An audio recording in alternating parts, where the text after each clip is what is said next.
And I thought they did that. They did a really good job of focusing, going out and executing the game plan, and guys making plays. I think human nature could get in and say, we're playing a team maybe not as talented as us, and you kind of just go through the motions, but our guys did not do that. They came right out and played a really good game right from the start. And then equally as impressive, I thought, for our guys today was when we got to play a lot of the guys toward the end. I thought they played well also. They played hard. They did the things they were supposed to do, and I thought it was a great complete win. I think on all three phases, our team played really excellent. It's a good thing, I think, for programs when you allow your guys to play that bust their butt throughout the whole year. They don't get to play a whole lot. Ben Blevins is the guy that comes to mind. He doesn't get to play a whole lot, and he goes as hard as anybody on our football team throughout the week.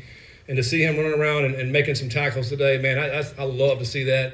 I told the guys in the locker room, this film's going to be fun to watch because you get to watch the guys perform out there that you only see practice a lot. There's a lot of first-time guys that played today, and I thought that's going to be fun to go back and watch that. And I think that's great for our team, from the camaraderie of the guys, to be able to watch those guys play, man. They're just as proud of those guys that are really on scout teams throughout the week to go out and make plays, man. They love that. So very pleased with that. And I think we came out healthy out of this game as well. So there's a lot of positives. And, another, great crowd here at Nippert, man. I love playing here. And I was glad that we were able to, give the fans a lot to cheer about today. Chad? 49 plays, 605 yards. Probably haven't done that type of average per play much in your career. Yeah, I don't know what that is. It's probably pretty good. But yeah, I mean, we didn't win the time of possession again. Doubled up again, man. So fix it. But we'll keep working on that and see if we can help that. But I thought we were very efficient offensively. We went down and we scored pretty quickly, and then early in the game our defense was getting some 3 and outs. And then we were scoring fast, and so it just kind of snowballed there, I think. But we were very efficient, is what that says. Only 49 plays. But we made the most of those plays, and at the same time, I think sometimes, again, I mentioned this earlier, but when you start playing a lot of guys, you can get a little sloppy and you don't look as good. But I thought our guys did pretty good for the most part. We went in there and our guys that haven't played much made plays. That was good to see. I think Samaj was the first time he's ever played for us, and we had a great drive. That was an excellent drive. He came in and ran hard, hit a couple throws, and Isaiah did the rest on that touchdown. So, but that was good to see as well. Have you ever been a part of a game where it was reduced to 10-minute quarters, and how did that come about? No, I mean, at halftime, kind of just talked about it. What do we need to do? Is there anything we can do as far as, maybe lowering the time? I mean, at that point, I think it was 56, and so we just made a decision just to go to 10-minute quarters and play it just like a regular football game at that point with just 10-minute quarters. That's the first time I've done that. Latest update on Dante. How did he progress throughout the week? Yeah, I thought he had a good week this week. He'll certainly have next week to see how quickly he can continue to progress, and then the game week of the following week. So he's making progress, and we'll see where we're at with it. And I think I'm trying to think. Any update? Everybody else is pretty healthy. I mean, Logan came back, was good this week. Dingle was out today. That's right. I think Dingle was close, really, really close this week. But I really believe he needed another week, quite honestly, to be 100%. So obviously next week, and then so he'll be ready to go for Kansas for sure. Starters, at least Sorsby came out near the end of the second half. Was that something you decided before the game, or is that just kind of how the game goes? You want them to rack up stats? Yeah, I mean, I think at that point, I don't know what it was, maybe 49 at that point. With 6 minutes to go in the first half, and I obviously would like to get the other guys some work. And I think he had 6 touchdowns. He had a really good day, very efficient. I think it was an opportunity for Lichty to be able to get Samaj in the games, what we really wanted to do at that point. I mean, you never know how the games are going to go. You don't know when you're going to be able to, get some other guys in. But I thought at that point that was a good time to make the switch. Who initiated the conversation for the 10-minute quarters? Was it your staff or Northwestern State staff?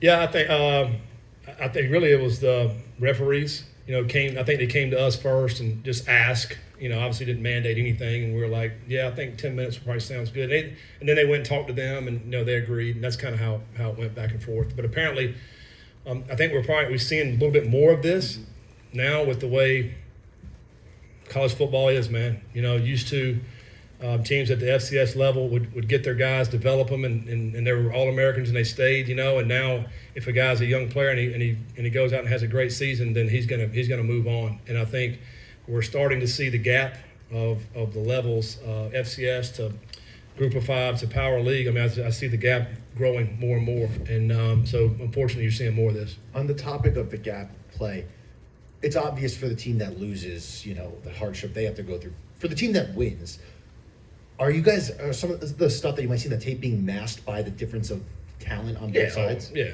I mean, I think so. Certain plays you're going to say, absolutely. But I think for us, again, it's how we're going about it, how we execute.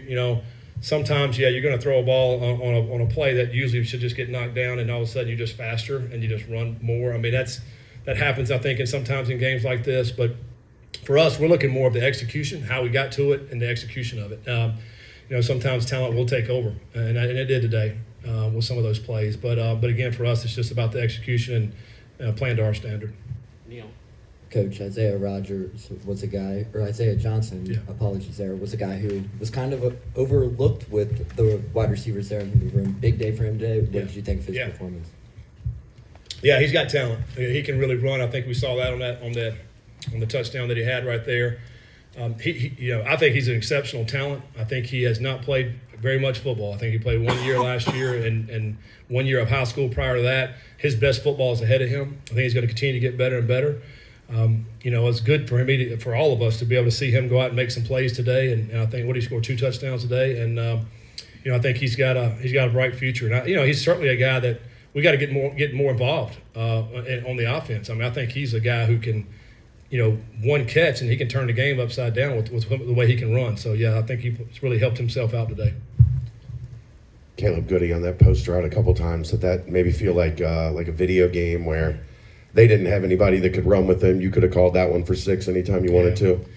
Yeah, the first one was the play we had dialed up this week that we thought maybe would have a chance, and really a cross-country type route for him. We're coming across the field, and we know he can run, and he outran him. A good throw, good catch. The other one was Sorsby could have thrown to him or Cyrus on an over route, but he did. He won on the post route and threw it up, and he made a great catch.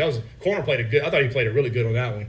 He went up and made a great catch on that one, and but it was good to see Goody. We obviously think Goody can stretch the field and make some plays out there. But I think we saw at Bowling Green, he caught a couple of hitches and went 22 yards one time with 14 yards on a hitch. I mean, that's what you want to see from Goody, the opportunity for the yak, getting those yards after the catch. Scott. How awkward, I think I asked you this before, but how awkward is this game to coach? Because it's almost like you got to have on the crawl that you won 70-0. Yeah, and then you've got a quarterback that's 15 for 15 and having a record-setting day, but then you probably want to keep him safe, but you want him to get the record both. I mean, it's I would assume it's pretty difficult. Yeah, I mean, again, you really just focus on going out and playing a very clean and playing to our standard, and then let the chips fall where they may. That's what we did, I think, early. Also, though, I've been a part of some games and where the team we're playing has got our number and the score's out of hand. That's not fun. That's not a good feeling. And I think out of respect for Northwestern State, you don't want to show them up either. To me, the hard part is in the second half, you want to play your guys and you want to give them an opportunity to make plays. Like Samaj, he has never played, so to let him come out and throw a couple balls, and we didn't throw the ball down the field. We threw a hitch here and we threw a bubble here, And so I think that's the hard part for me, I think, as a coach is, letting your guys play, but also not showing up the team. I don't think that should be a place in football. And I thought our guys handled it the right way today. So we were able to play and make plays, but at the same time, show some respect for the game. Scott, regardless of the opponent, 15 for 15 against a live opponent is still very, very impressive. Only been done, I guess, Gunnar Kiel did it back in 2015, I think it was.